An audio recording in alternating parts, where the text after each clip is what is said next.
Good evening, and thanks for listening to this episode of GasCast. I am your host, Max Alderson, and as always, I am joined by Tom Metcalf. Good evening, Tom. Hey up. How are you? I'm very well, thank you. Good to hear. This week, we're joined by top Gashead and charity fundraiser, Ash Belsten. Hi, Ash. Hello, Max. Tom, how you doing? Good. Yeah, all good. Ash is going to talk to us about the Martin Belsten Memorial match, which is a fans versus legend match, which takes place later this month. We're going to talk about that in a bit more detail later on in this episode. But first, let's get started with some news that came out of Rovers last week. Bristol Live reported that a UK-based consortium is set to purchase land at the Fruit Market near Temple Meads with the intention to build a new stadium for Rovers, along with potential other developments. This would include the takeover of Bristol Rovers Football Club and the sale of the Memorial Stadium for housing developments. This has the potential to be fantastic news for the club, at least in my opinion. Let's get your guys' opinions on this one then. Let's start with you, Tom. The Fruit Market, what do we think? I'd love it. It's much closer to my house than the Mem. Transport links around there are pretty good. You got Bath Road, Cockshaw Brewery. Shout out to them, are just over the road. I'm impressed. It's very close to Temple Meads as well, which makes it easy for people coming outside the city. Not many people have to drive, which is always a plus. It kind of ticks all the boxes for me. It is dangerously close to South Bristol. I mean, dangerously. And I think there probably would be a few flare-ups in Totterdown. You reckon? I almost certainly think there will. But I'd absolutely love it if it came off. But will it come off? I'm highly sceptical. Yeah, well, I think a bit of scepticism is healthy for any Gashead out there, because we've had so many false dawns. It's hard for anyone to really get their hopes up. Ash, do you think this is something that Rovers should be hopeful about? I think so. Yeah, I think if we get taken over, I'd like to think that we could be a bit more realistic this time.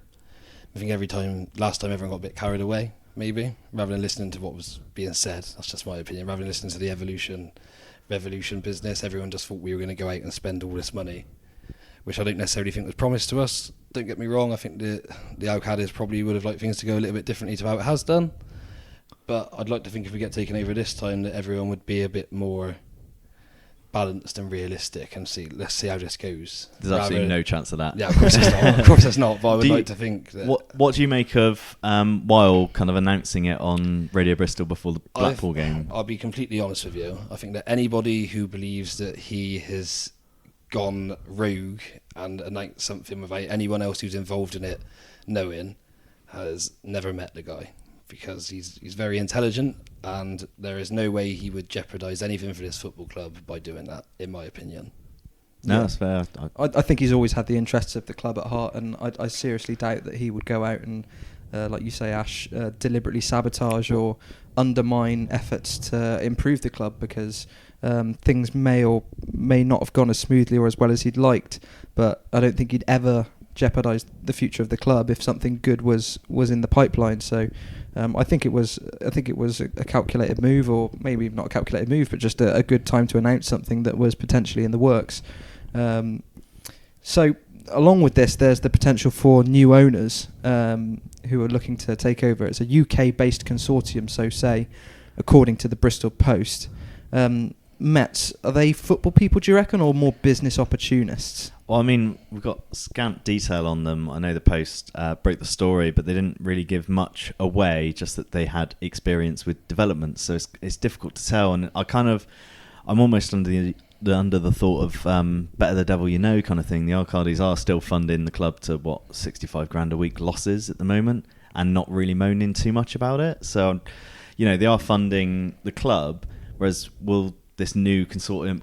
The thing is with a new consortium is they can be whatever you want them to be. They can be the people who are going to come in and spend loads of money, like you said, Ash, or they can be, horrible. I feel like as long as there's always a consortium in the background that are always going to do amazingly, the current owners are always going to get shit. I don't know. I'm, again, highly sceptical and a little bit worried if they are just trying to get the club out of the Mem for the Mem ground, and if they can make a bit of money off the stadium, which they almost certainly will, then it's kind of a win-win for everyone, and it might turn out all right, but they might then just completely lose interest and be like, right, now we need to get rid of the club, and then, or not even fund kind of signings and stuff like that. It's a difficult one. Without knowing anything about them or their intent, we're just kind of guessing. Yeah, and I guess that's the major grey area in all of this. But you'd have to hope, Ash, that this is something like Tom said, that's a win-win for everybody, because it's almost like we're in a situation now as a football club that we are slowly dying death by 1,000 cuts, and there's going to come a time where it'll be too late to make that jump, and nobody's going to want to invest in us because we'll have too much debt or we'll have not enough assets, and it's almost like these next 5 years are crucial. And do you think we need to roll the dice and take a gamble like this and hope that it works out? I think so, yeah, and I think we can't stay where we are.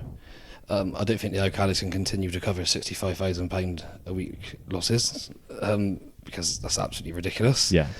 There's not many people that can afford to fund that outside of the big league, I'd imagine. I think we do need to roll the dice, and as I said, I think was there a mention that they've got some football people involved with them as well by Ali Durden, was it? Potentially. So the ideal situation for me personally at this moment in time is these people come in and buy us, and that potentially Weil might stay around, potentially, who knows, and that Tom Gorringe stays around and that Martin Starr stay around, because I think they're three people that know football quite well, and that by now they know the club quite well. The bad situation for me is if, let's say, somebody like Steve Hamer gets the role, because I don't rate him at all, personally. I don't think any of us on the podcast do particularly either. No, that or somebody of that ilk who doesn't really relate with the fans, and then it causes a bit of a divide. So for me, it's one of those we kind of have to roll the dice, so don't we? Because we, as we've all said, we can't stay where we are. We can't continue in the way that we are. No, I agree with Max. It is death by 1,000 cuts at this point. Go on. We're at the max of the SCMP, aren't we? I think, which is quite, and I imagine that's less this year than it was last year because gates have been down. I think Tom Gorringe does a wonderful job getting in as much income as he can, but there's only so much you can roll a turd in glitter, isn't there? Let's be honest. And we're looking a bit like Glastonbury at the moment, aren't we? With tents and big screens everywhere, and he's done a great job. But I'd like to see what he can do with a 25,000 seat stadium, because I think he's one of the best signings we've made in recent years. I agree with you massively. Plus, I think having him involved in the kind of stadium design, because he can say, right, we want bars here, we want this here, and maximise that kind of... Because as much as we all hate to admit it, we are customers, and you want to maximise your revenue. So of course you do. It's all those things. Yeah. It's massively important to me that they have people involved who understand us as fans and understand our football club, in my opinion. Yeah. Rather than just somebody comes in who knows football but doesn't know us, because we're a very funny fan base, aren't we? Let's be honest. Yeah, we're an odd bunch, and that's exactly what I mean. It's like better the devil you know. Sometimes the Alcaldes know us, the people at the football club know us. It's if a new consortium comes in, clears all that ink, and you kind of starting from scratch again, and you're like, maybe it's a not. Massive risk. But it could go the other way. Exactly. And it could be amazing. So at the moment we don't know, do we? No, we don't know. It's like you both say. It's a roll of the dice. But it's a roll of the dice that's almost become a necessity if this club is to grow at all. Because as it stays at the minute, we are getting a smaller and smaller club by the day, because our gates are going down, revenue's going down, we're being overtaken by clubs who are being invested in and do have a more sustainable infrastructure in place. That it's only natural before our natural place in the Football League pyramid goes down and down. So it is almost like we need to. Now is the moment, and good or bad, I don't think we can afford not to roll that dice, and it's sad that it is that way, but that is the reality of it. And let's be honest, there are football clubs in far worse states than we're in. Yeah. I've got a question for you, Max. Okay. Actually, for both of you. Given if it was a choice between the fruit market and like UWE, kind of out of town, what would you prefer? It would depend on how much revenue we'd be getting from UWE, how much of the percentage of the tickets and the other infrastructure elements we'd have. If we were fully sustainable at UWE, then I would, because I know that deal and I know that we would have 100% of the freehold. It would be ours, and it would be a sustainable income where we are bringing in more than we're spending. Then I would be inclined to go for that without knowing the full details of the plan at the fruit market. But if the fruit market is also in the same nature of sustainable ground, then of course that, because there's far more opportunities for other areas of investment such as hotels, business parks and things like that, which if we owned the land, we could bring that into the football club rather than on the edge of Filton. So for you, it's more a financial decision. You don't really have a preference as you, either a fruit market or you just want... From the future of the club's point of view, I would say whichever brings in more money and has a good catchment area is better for the club. And I think the catchment area between the city centre and Filton for UWE is pretty even, because with UWE you've also got the student factor. You've got a lot of fans coming in who would get from the university, but also Filton's a massive Rovers area, so it's there's a lot of potential for fans there. But the city centre, of course, is divided because of Rovers and City, and it's difficult. I think it would be we get about the same crowds in both. It's obviously impossible for me to say that, but that's just what I would assume, is that they'd be pretty close. So I would be inclined to say whichever brings in the most income and has the most potential for growth would be the best direction to go in. What about you, Ash? I'm going to go the complete other way. I'm bang up for the fruit market. I've got to be honest with you. I've not said either way. I've just said whichever's a better financial income. Without knowing the financial things, if I'm going purely on location, I'm going to say fruit market. You see it when you come in on the train. Is one of the first things you see in Bristol. We've already got most of the fan base up around the UWE area. I want to see us right down in the mix around what is predominantly red areas. And I want to see us catch some fans from them. I don't think we're going to get any new fans from other than students. But then when they finish a uni course, do they then leave Bristol? How often do you get them come back? I'm sure you will probably pick up a small amount that will travel every week. We all know Gasheads that travel from London, from Ledbury down. Yeah. No, we all know people that travel, but it's probably few and far between the amount of people that have watched Rovers when they're in uni. Whereas I think if you're in that city centre environment, you have got so much potential to nick fans. Yeah. I don't really think that many City fans are going to jump ship to Rovers just because we build a stadium. No, I think there's quite a lot of floaters in Bristol. What I mean is the floaters that their parents don't like football when they're...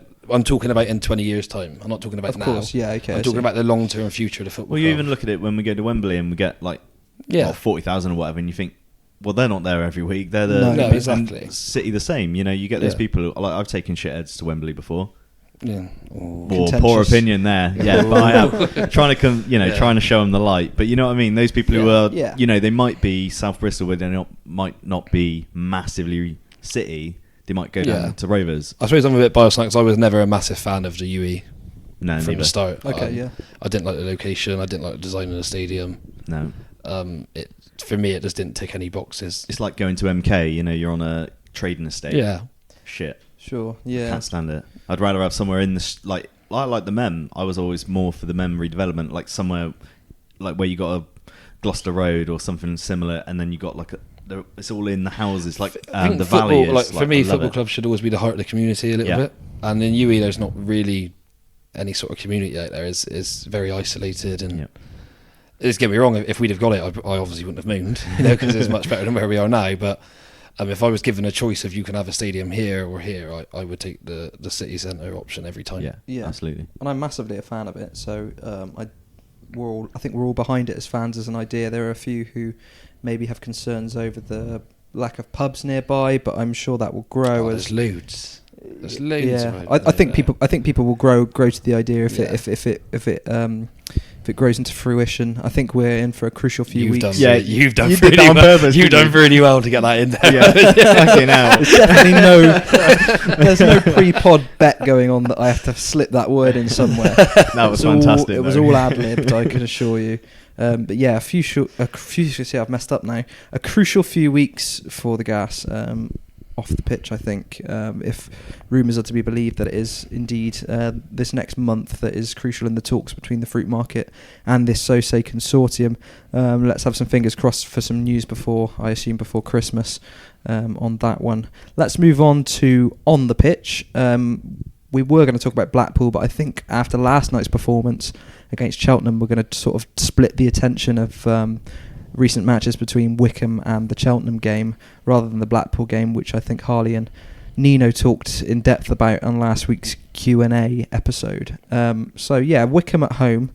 Ash, let's start with you. It was an uninspiring team selection, which you could pretty much predict the full-time result as soon as you saw that starting 11 at 2 o'clock. Do you think we set up for the wet and windy conditions, or do you just think that that was the players he had available to him through injury and other factors? I think it's a bit of both, maybe. It wasn't as soon as I seen the team, I thought we're not going to be creating much today. And I was feeling very, very, very down about it, to be honest with you. But after a nice win last night, obviously I'm a bit more picked up today. But it was tough. Wycombe are a physical team, aren't they? And I think I'd like to have seen some more exciting football, but then if he'd have played Carl Bennett and Rodman from the start and we'd have gone 4-4-2, would we have lost? It's difficult to say, isn't it? But you'd like to think first home game of the season. Do you go attacking? That's what the fans are there to see. You want to inspire them for the season ahead and not show that it's just more of the same of last season where we had to grind out results because it's a new campaign. Do you think you should have been more ambitious? I think you probably. It's one of those. I think his substitutions were strange for me. If you're going to set out to be difficult, but I'd like to see him at least go for it at some point because Wycombe weren't offering much, were they? Let's be honest. We could have nicked it ourselves, couldn't we? They had one off the line, but I would have liked to have seen him go more attacking, probably in the second half especially. But I can understand why he set out the way he did, but I'm a bit on the fence of it because I can also see why people are thinking it was like Coughlin ball. I've seen somebody say yesterday, which was I like that. which made me laugh. It's difficult, isn't it? He's very limited with what he's got available to him in the middle of the park. I don't think he necessarily thinks some of our more creative players give him that much value for money, should we say, for what they've reportedly earned to what they give us back. And maybe there's a little bit of him trying to shove some of them out the door. I'm just speculating. Sort of, you're not going to be getting minutes so that they can get on and he can get any he wants. I mean, he spoke quite openly, didn't he, about he wants to play expansive football, and sadly Wycombe at home was not expansive football, was it? No, that's what annoyed me, really. Well, not annoyed. Well, it did annoy me, actually, yeah. Is he talked about, last season's football was last season's football, that was survival, and now we can play a bit more expansive football, and then we lined up pretty much exactly how we would last season. I was looking at it, and obviously it's Wycombe, obviously it's the conditions, but I was still a bit disappointed. And like you said, I think he could have gone for it sooner. I think he brought JCH on with about 20 minutes to go, Carl Bennett on with 4 minutes to go, and I was like, no, do that earlier. And also, you got Rodman on the bench, change shape, go for it. If you lose, go in for it. Everyone will understand. Everyone's going to be pissed off, obviously, because everyone's going to overreact. But if you lose 1-0 when you're trying to win the game, like Darryl used to, it tempers it a bit. Whereas I think a lot of people, I saw a few GC out shouts after the Wycombe game just because they were like, right, it was crap against Blackpool, it was crap against Wycombe. We don't want to watch this all season, another season of struggle. And I can kind of sympathise, really. Yeah, I mean, I definitely don't think we were crap against Blackpool. I thought we started very much. The second half we were. When we were losing, we were crap. But when it was 0-0, the first 25 minutes, we were more than a match for them. And we were playing some new stuff. It looked good. The shape was good. We hit the bar. We created as many chances as they did, and then there was the penalty decision, which they scored, and then I do question the character of some of the players because we massively got worse after conceding. See, I don't think we were amazing before we conceded. I would say amazing, but we were better. We were okay. We were expansive. We were playing the style of football which we were playing in pre-season. Expansive. We seemed to be lobbing it up to Victor up front and hoping he holds on to it. We had a lot of the keeper playing the diagonal across to Rodman, didn't we? Trying to win. It just didn't work. It was trying to do a Mildenhall and Monkhouse, and it just didn't work. It just kept going over his head. Yeah. I think we definitely tried to do something a bit different, though, and it did work in patches, and you were definitely seeing a different brand of football with more width, at least. It did work in patches, I'll agree with you. And I think it was very different to the Wycombe game, which was very much, this is what we know how to do, this is what we're comfortable with, we're going to grind out a result. And like you both said, I was very disappointed that with 20 minutes, 25 minutes to go, he didn't change shape and go for it, because as Darryl has always said, that mathematically generally gets you more points than if you just take the point. If you roll the dice and try and get 3 and you only get them the 3 points 50% of the time, on average that's 1.5 points compared to the 1 point you're getting for a draw. So especially at home, first game of the season against a side that is probably one of the favourites for relegation, I think a lot of fans were very frustrated with the outcome, which was very predictable, and the atmosphere was very flat as a result.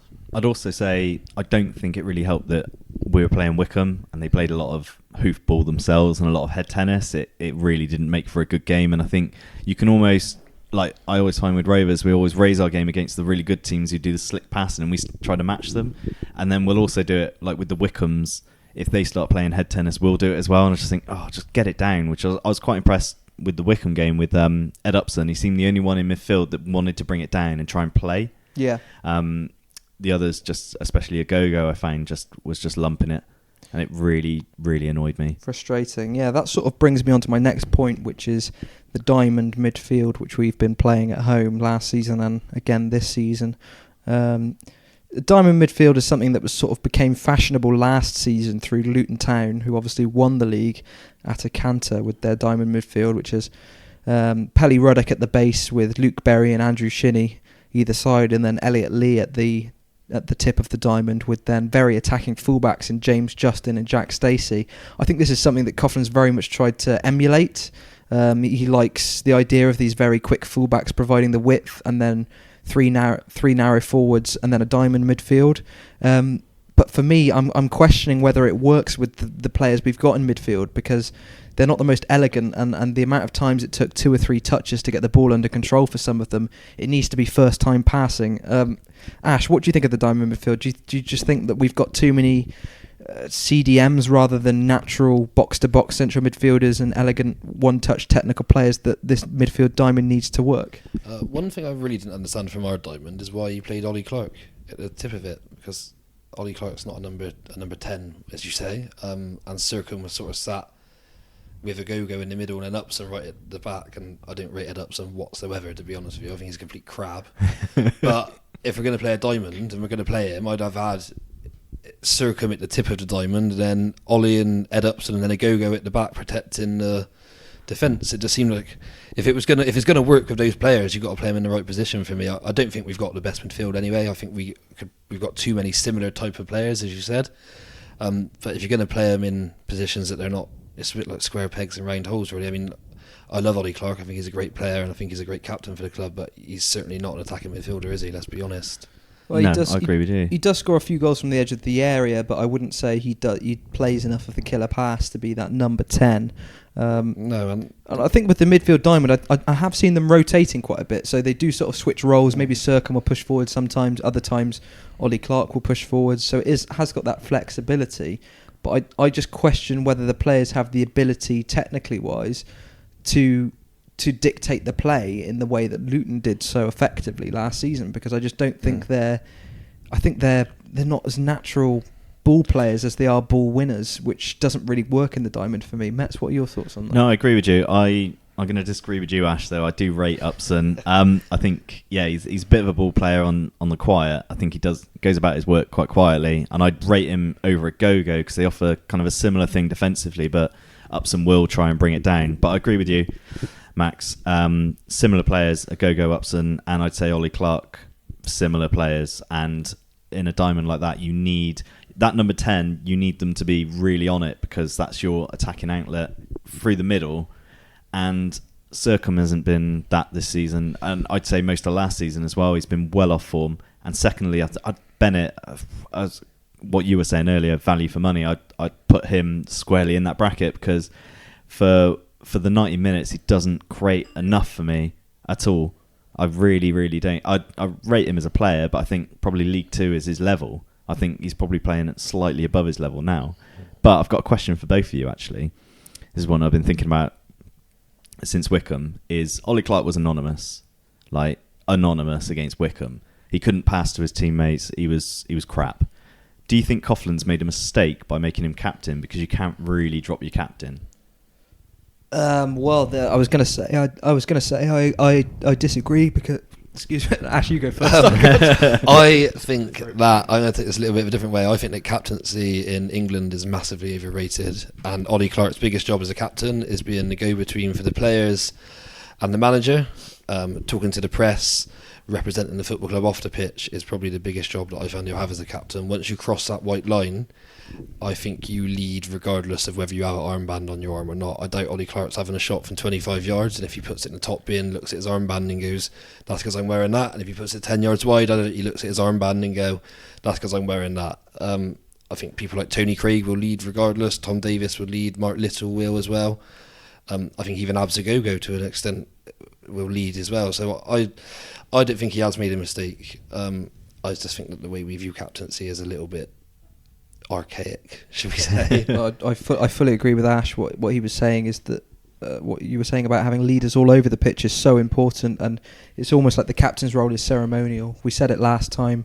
I do agree with you with what you were saying about him now being undroppable almost, which is a concern because, like you say, dropping your captain is a rarity. They sort of have to play 46 games. Well, they don't have to, but generally they do.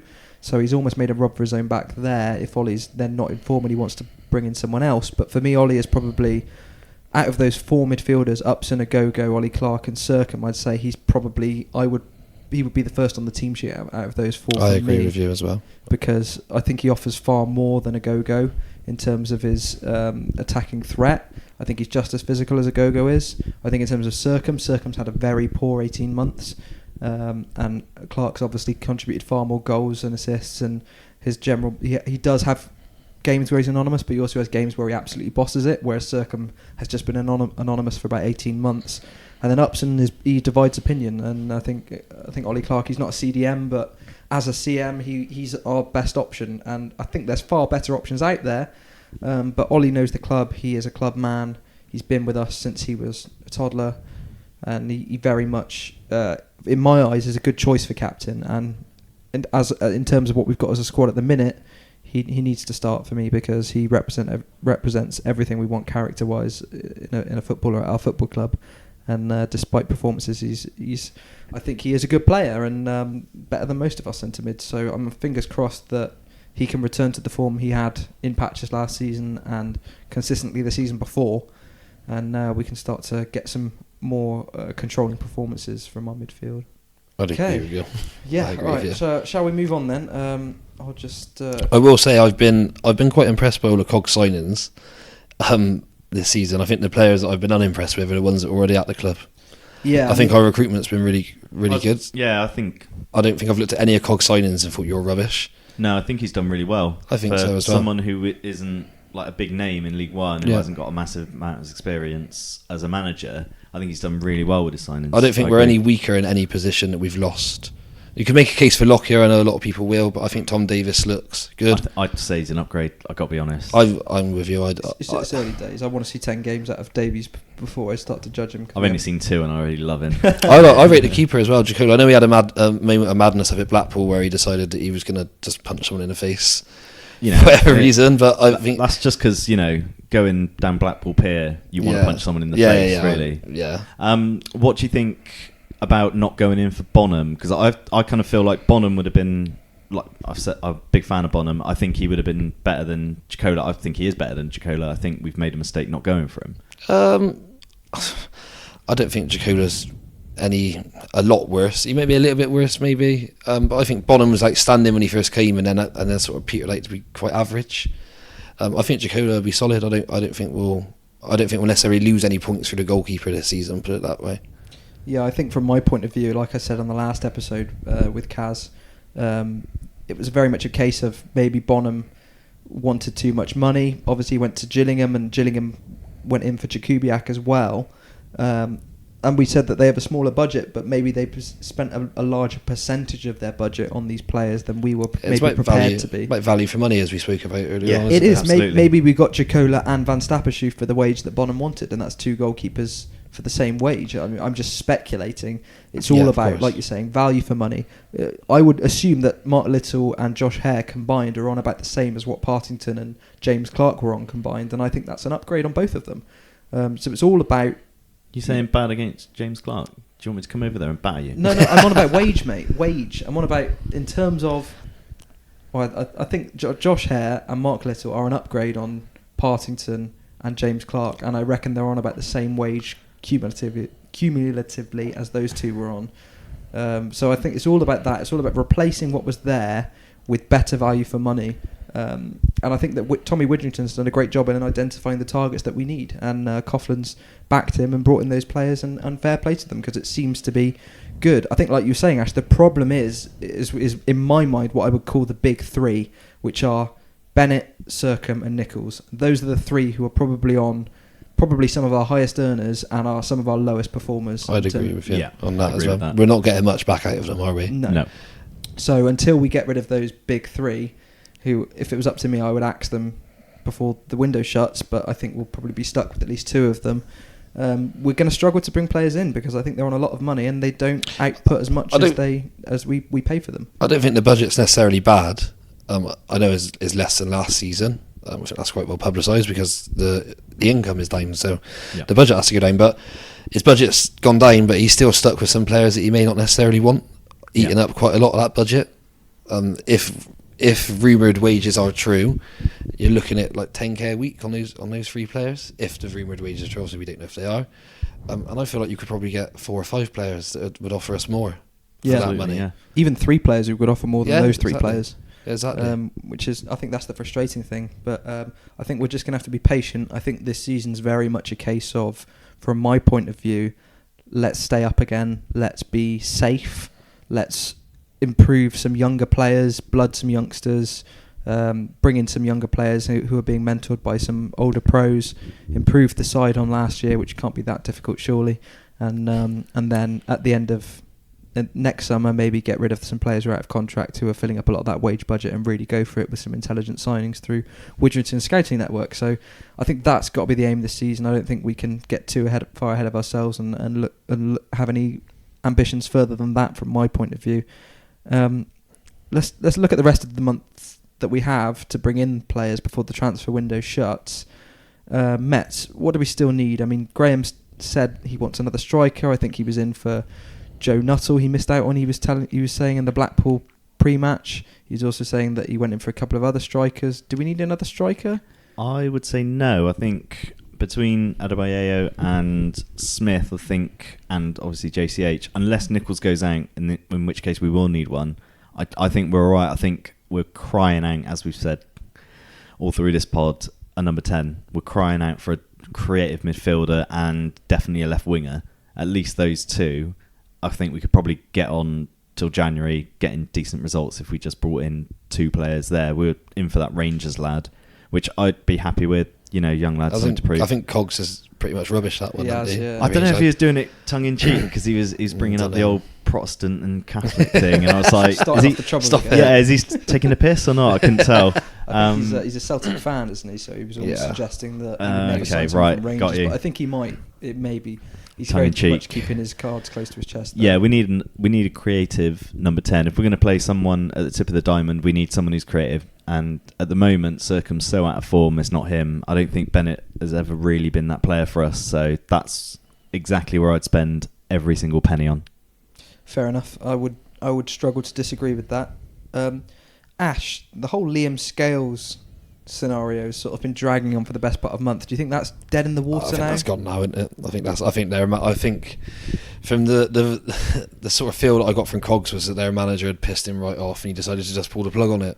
I know he spoke about Murphy Waters and that sort of stuff, but Cogs doesn't seem to be the sort of bloke who takes any messing from anyone, and I genuinely feel like he just got really, really annoyed at them for that. He got really annoyed with, was it Gavin Riley's agent as well that he got really annoyed with as well? Pissed off with someone really pissed off with the Scottish papers. And I genuinely believe that he's probably looked at it and thought, well, you're a bit of a project anyway, and he's pulled the plug on it. I think he still want another centre half because I think that Rowling will probably go out on loan.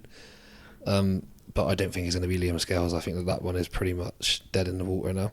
Yeah, that's disappointing if it is truly dead in the water, as he looked a good prospect, but I'm sure he's just one example of many players who we have been looking at over in Ireland and indeed through Tommy Widgerton's scouting network. So maybe it's at least encouraging that we are looking at that kind of player, and I think once we clear out, or drain the swamp or clear out the deadwood, however you want to put it, get rid of those players who are clogging up the wage budget, who aren't outputting too much, we can really start to invest in this side and build a good young group of players who will develop into a good League One side, maybe a top League One side. We can only hope. I think we have to be clever with our recruitment this year, don't we? I think that's pretty obvious. We have to be. I mean, it's almost like Moneyball. It's you have to, we can't, if we try and compete with the likes of Sunderland and Pompey with their massive budgets, we're just going to end up getting beat and having massively overpaid players and being in masses and masses of debt. And it's just not going to work. So we have to be smart. We have to think differently if we are to compete. We have to look at every penny we spend and think, are we getting as much out of that £1 as we can? Or are we wasting this money on this player? Otherwise, let's not invest in them. I think we'll try and become a club a bit like Crewe Alexandra were back a couple of years ago, where they had quite a good youth setup and they done really well out of that. I don't think that we'll ever be the sort of team that goes, unless of course we get taken over by Jordanian billionaires. No, I don't think we'll ever be the sort of team that go out and spend massive amounts of money on a player. And I think Cogs has spoke quite a lot about how he likes to bring through youth. I think that obviously we don't know what's going on with the takeover, as we said earlier on, but Weil was obviously previously spoken about the importance of the development squad, and I know that he's had quite a lot to do with youth football in Jordan. And I think we'll try to become a football club that becomes quite, there's a pathway from the youth setup into the first team. I think we got a good go between coach and Lee Mansell as well to help us out with that. Yeah. Obviously we do need to go out and every now and then do what we've done with Jono and give somebody some good money to help them along, because you can't build a whole team of youth products obviously, but I think that we will probably try to become a team that bloods the little nuggets, as Cogs calls them, like Luca Tomlinson for example. Yeah. I think that they'll try and blood him this season and get him into playing regular men's football. Yeah, I think that's what we all want to see as fans, is young youth prospects coming through the ranks. I mean, we've had success with that in the past. Ellis Harrison, Tom Lockyer, Ollie Clark, Chris Lines, even Ryan Broom's having a good season at Cheltenham. Alfie Kilgour. I think we'll talk about him a bit more in a little bit. Let's move on. Last week we launched our Patreon campaign, and quite frankly we were overwhelmed with the response that we got from all of our listeners who pledged to support us financially as a podcast. We honestly can't thank you guys enough. Your money helps us become more sustainable and helps us with the ongoing personal costs, along with helping us to improve our equipment and the quality of the podcasts. If you'd like to support us, our Patreon is patreon.com/GasCast. You can pledge $3 or $7. Don't ask me why it's in dollars. I'm not entirely sure. American takeover. It's an American takeover. Confirmed. Either will get you into our exclusive Facebook group where you can suggest topics for our next episode, chat with other Gasheads, and if you talk enough sense, we may even drag you onto an episode with us. Special shout out to Andy Baxter, Andy Holmes, Kyle Harris, Chris Power, Paul Carmody, Daniel Ball, Simon Gray, Ben Martell, Finn Milhoy, Phil Church, Kaz May, James Tonizo, Katie Pullen and Lance Cook. We can't thank you guys enough for your support. Heroes. Yeah, absolute heroes, every one of you. Thank you so much, and we hope we can live up to your expectations as Patreons. Let's move on to you, Ash. The Martin Belsten Memorial Game. Yeah. 1st of September. Yeah. Bit later Mangersfield Football Club. Yeah. Why don't you tell us a bit about it, how it came about, and for those who don't know, what they can expect? So we started this in, what year are we now? So it was 2017, the first year we started it. My granddad passed away in 2017. We had a terrible couple of years. I think I've been quite well documented with that we weren't, he wasn't necessarily in the best of homes for a very long time, which was heartbreaking for us to see. But then we got him into a new place called Deerhurst. I'm going to have to give a massive shout out to Leslie Hobbs, the care home manager there, because she met him where he was and pretty much fast tracked him into to Deerhurst. He was there for around 5 months, but it was nice for us because it was almost like having my granddad back a little bit. He had dementia. He's deaf as well, so he'd been deaf since he was 13. So communicating with somebody with dementia who's also deaf is really difficult. But they give us probably the best 5 months we had out of his last 3 years of life, I'd say. And then I was in a well-known nightclub called Chasers, absolutely steamboated one night. It had been on my mind for a little while that I want to do something for him, and I want to do something around Rovers as well. And who do I see on the dance floor? The legend that is Steve Elliott. So throwing shapes. Yeah, throwing shapes. Yeah. So I've sort of seen him up there a few times anyway because he's quite local to there. And Steve, I'm going to do this football match. It's going to be amazing. Going to get you in. And he gave me his number, and then I think I woke up still pissed the next day. Text him, and we went from there really. And then I was ringing around every football club going. Only had one come back to me, which was Mangersfield. Other ones just didn't pick up the phone. Didn't want to know. So we done the first year where we had, I think it was 14 ex-pros who turned up on the day, raised $6,500 for Dearest. Fantastic. Yeah. Second year we lost my granddad's brother, Paul. to my great uncle. He had a long battle with cancer. Eventually lost him, so we done it again, and we done it for the St. Peter's Hospice. We had 17 ex-pros turn up last year, some overseas as well. Obviously the Latvian flew in, Sergio Ommel flew in, and we had a bit of a better quality, well-known player, I'd say, last year, because every player that plays has been good, but some more household names. We raised £11,108.83, and we're back again this year for the British Heart Foundation, because we lost another one of my granddad's brothers. So he had a stroke. I've got another family member who's had some heart issues. So we're back again, September the 1st, and we're going to try and raise 15 grand this year. And bigger and better than ever, I assume, with the quality of players you've got coming in is bigger than ever. I mean, why don't you to tell us about some of those names you've managed to sign on the dotted line? 23 ex-pros this year. We've got Steve Phillips, Lee Mansell, Richard Walker, some bloke who played in the World Cup called Ricky Lambert. Oh yeah, may have heard of him. Yeah, may have heard of him. Yeah, Stevie Elliott again, Danny Coles, Aaron Lescott, Jamie Curiton. Like an absolutely phenomenal squad, to be honest, and it's just amazing, isn't it? Let's be honest. We sold, as it stands now, I think I've just had a text asking me for the last 2 advance tickets that I've got. So we've now sold. I ordered 500 tickets, thinking I'll order more than I need because I'll never get rid of them all. And with just under a month to go, we sold 500 tickets, so it's all pay on the day now. All pay on the day. So how can fans get involved? Is it all just pay on the day now? It is now, yeah, because by the time I order more tickets and they get here, is factoring in the bank holiday as well, is going to be an impossible task for me to get them posted out. Okay, so it's the 1st of September at Mangotsfield Football Club. Pay on the day. How much is it on the gate? £5. Under 5s are free. £5 for everyone else, adults, kids. And is there anything else going on at the ground other than the match? Yeah. So we've got a hog roast, a barbecue, bouncy castle. Love a hog roast. It's like one of the best things in the world. Sam McCarthy, I got to give him a big shout out. He donates all of the profit to the charity, so he does it for free pretty much. And he makes this amazing Thatcher's Haze barbecue sauce. Whoa, that does sound good. Oh, it's absolutely unreal. Absolutely unreal. I haven't had my tea yet, so this is making me actually dribble. I think Ollie Clark's coming along as well. Lungsy's coming along. James Clark's coming along, so Mets would 100% try and. Where you're away, aren't you, Met? I'm in a stag do. Yeah. That's it. Cancel that. Yeah, that's it. Sorry, lads. Definitely.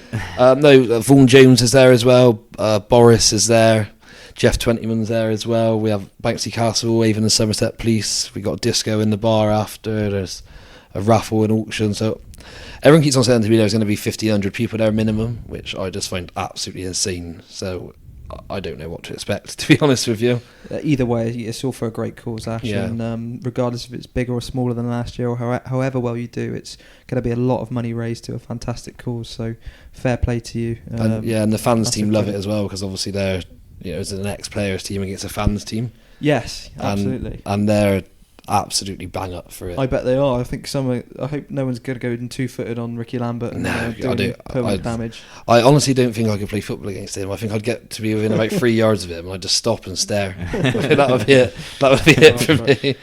Well, friend of the pod, Rovers Ram, is going to be marking. The Ram is playing. You've sponsored him as well, haven't you? We have. GasCast have independently sponsored Ram in this match. Yeah. Can you please get a picture of him getting absolutely turned inside out by anyone? I got to give him a shout out because until his legs went after about 7 minutes last year, I'm joking. Now, for the first 20 minutes, Ram played really well, and he had Barry Hell, Sergio Ommel, and Ross Weir up against him, and they were all good players. And Ram played really well, and then his legs went after about 20 minutes, and that was it. It was. Have you seen the photo where somebody takes him out? I think that was it for Ram. That was just kept me off. Fair play. Well, best of luck to you, Ash. Anyone who wants to get any more information on that, you can follow Ash on Twitter or the Martin Belsten Memorial Twitter page. Yeah. For all information there. And Facebook as well. Yeah, if you'd like some more information, I'm sure you'll be able to find it there. We'll give it a retweet after this podcast goes live, just so you can get a little bit more information about that. Let's move on to the player spotlight. It's sort of a two-player spotlight this week, because initially it was going to be Tony Craig, but it's sort of two birds, one stone, because we're going to go for Tony Craig and Alfie Kilgour together, because it's sort of the same topic. With Tony Craig getting older, potentially the last year in his contract, I don't know. At the very least, I would expect him to be moved on next summer. Is this the perfect season to blood Alfie Kilgour, Tom? Yeah, I agree. He played last night against Cheltenham and he looked mint. He looked really commanding, really good. I think Tony Craig has got a lot of wisdom to pass on. Like, a lot of the players that he's marking will magically fall over when an attacker gets the ball, or it'll just be a horrible git to everyone. It's brilliant. So I'm hoping he's passing all that on to Alfie. I think Alfie can be like a league. Well, I'd say he's a League One centre back now. Like, maybe not an amazing one, but I think he can grow into being a top League One, maybe even Championship centre back in the future, kind of along the way that Locks has done. Good in the air, good on it, like composed, good with his feet. I can't really pick a lot wrong with him. He's not amazingly quick, but he's not slow. He's just really bloody good. Yeah, it's difficult to judge. I mean, it's only been a handful of starts for him. And we all thought at the start that Tom Broadbent was a bit of a diamond in the rough until we sort of saw him against better quality, tricky players who sort of put him on his bum a little bit in the penalty area. So I think we definitely need to still see that from Alfie, that he is strong, stands up to his man, and doesn't have too many errors or cause too many goals. But he definitely has got off to a good start in a Rovers shirt. Helps that he's gas as fuck. Yeah, it does help. Yeah, he's massive gas. Which the fans are right behind him already. Ash, he's got all the physicals to be a top centre back at the highest level. Quite frankly, do you think he's going to have the ability to make it? Yeah, I think so, and I think the best thing we done for him was send him off to Maidenhead for 6 months, and he really shone there, didn't he? And that's what I said about Luca Tomlinson earlier on.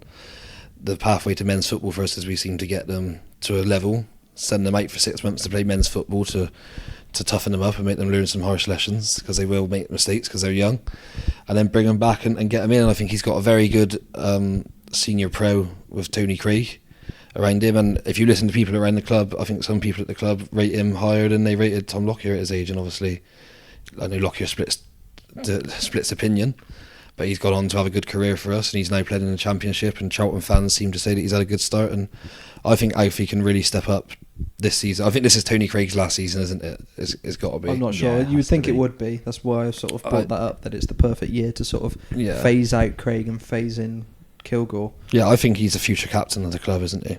I would hope so. I mean, he's ideal, isn't he? I mean, it's a bit early to judge because we've only seen him start a few games, but he would be the ideal captain, wouldn't he? Rovers through and through, come through the ranks, centre back, big, strong, vocal. I don't know about vocal. Well, he'll really grow into that. He's only, how old is he? 20, 21? Yeah, you know me. I like a centre back that absolutely bollocks everyone, much like Tony Craig. I like a captain. Tom like Davis that, gives it a bit of that as well, doesn't he? Tom Davis, he's very loud. He pulls a lot of Phil Jones faces, though, doesn't he? He's a bit like Yeah. So back onto Tony Craig. Do you think? Mets, do you think he's overlooked or maybe underrated? Do you think people don't quite appreciate what he brings to the side? And do you think we'll miss him when he goes? I think we will miss him when he goes. I think he is underrated. I think when you look at him, you think not a very big, strong, commanding centre-back, but actually he is. He brings bigger players down to his level and beats them there. Plus, he is really good at organising, really good at bollocking people. I've got a massive amount of time for him. When he first came in, I was like, he's another short centre-back. But actually kind of makes up for his lack of height in just like naked aggression, which I've absolutely nails, isn't it? Yeah, I've got a lot of time for. So yeah, I do think he is slightly underrated. Yeah. Do you think maybe pace can be an issue this season for us, Ash, in terms of how quick our centre-backs are? Now we've lost Lockyer. Possibly, yeah. As I said to you, I was in the hospitality on Saturday, and Craig came out to meet a header or make an interception. I can't remember which one it was, and he was, as soon as he was coming out for it, he was absolutely screaming for somebody to get behind him. So he knows his own limitations, that if he gets turned by a player, that he's got no chance to get him back. And actually last night at Cheltenham, they had this striker on who was quick, and he gave like Davis and Kilgour a bit of trouble, but then for whatever reason they brought him off at half time, and then we were really comfortable. So I do think pace is something that we will struggle against, definitely. But then the fullbacks are reasonably quick, so it might all kind of work. It does feel like the back five are still a bit of a work in progress, so you kind of can't judge it too harshly at this point of the season. Well, I can't anyway. I think our defence gets a lot of protection as well, doesn't it, with how Coughlin set us up last season, and now we've already discussed how we set us against Wickham, that they've tended to have some defensive midfielders sitting really deep in front of them.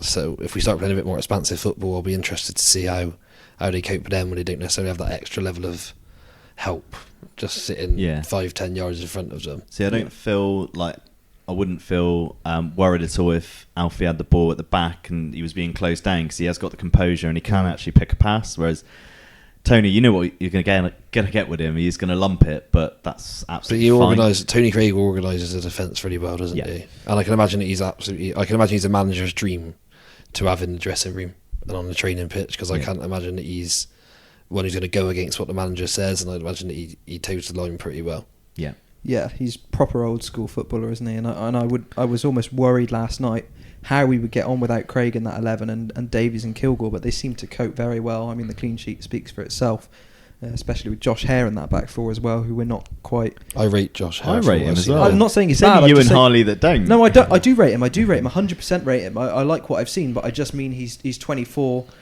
He's played at the highest level he's really played. I mean, Gillingham he was sort of at as a youth player, but the highest level he's played lately is non-league.